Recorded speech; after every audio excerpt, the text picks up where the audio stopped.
Hi, I'm Kevin, And I'm Amanda. and we are serving up All that jam.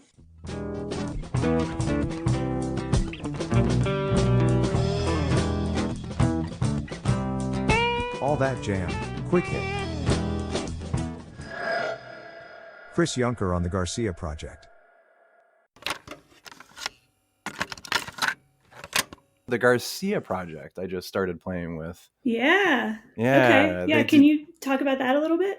Yeah, that was like just like you hit me up on Instagram. It was one of those things like I got a like random Facebook message that I had to like there's like the private messages, not private messages, like the other messages that you don't see when you're not Oh, friends with yeah. somebody. Yeah, like a request or something. Yeah, and I was like searching through those. I'm like, what's this? And this guy Mick Bondi wants me to be on the Garcia band. I'm like, what?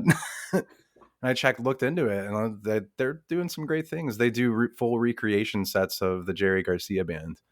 Yeah. Um, I've heard about that. I haven't actually heard any of it, but Kevin and I occasionally will get into this topic when we're chatting with people, the tough question, Dead or JGB? ah, I mean, I hate to make people choose. Do you have any thoughts on that? I mean, I'm not like a dead band fans. I certainly appreciate the heck out of them, and all of them, the whole scene.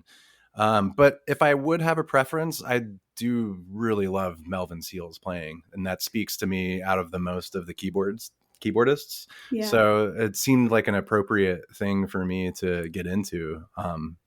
And it's been kind of exciting, like going back and like listening to Melvin Seals recordings because they want it to be like pretty similar, like as similar as we Mhm. can get, like cop all the licks and stuff, and then a few solos he wants me to like be as close to as possible. So Yeah. that's taught me a lot going through and listening to his playing. Oh man. Yeah, Garcia Band is kind of what got me into music initially. Oh, I didn't cool. connect. Well, we some friends had brought me to this head shop. So I'm from New Jersey originally, and they had a little lending library of dead shows on cassette and whatever. You could like sign them out for 10 cents. But they Yes. had a ton of Legion of Mary and Garcia Band, and that's what I Cool. kind of listened to first and like the most. So Oh, right on. yeah, Right on. yeah. What years were you mostly listening to? So this would have probably started in like 94 for me, just thinking back to like whatever grade that was. So that's probably when that place had been there for a long time, but Uh, that was kind of when my buddies brought me over there and they're like, you're going to love this. Oh, I guess I mean what like Oh, what years of the era? yeah, what era of the Oh, bands were you oh, I'm checking out? sorry. That's okay. Um, you know what? Like for me, I don't. It's kind of just variable. They had a lot of the older stuff on cassette somehow, and the Yeah. quality was horrible. Like it was never good. But I didn't Right. know any better. And so the first Yeah, time especially back then. the first time I ever heard anything analog that was decent, I'm like, what is this? This is Yeah. amazing. Right Yeah. on. Yeah, they do a lot of like the 70s and Hmm. like early 70s and then late 80s into the 90s. Yeah. So that I haven't done the 70s sets with them. That's more piano stuff.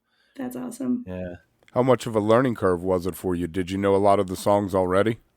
It was a bit of a learning curve because I don't listen.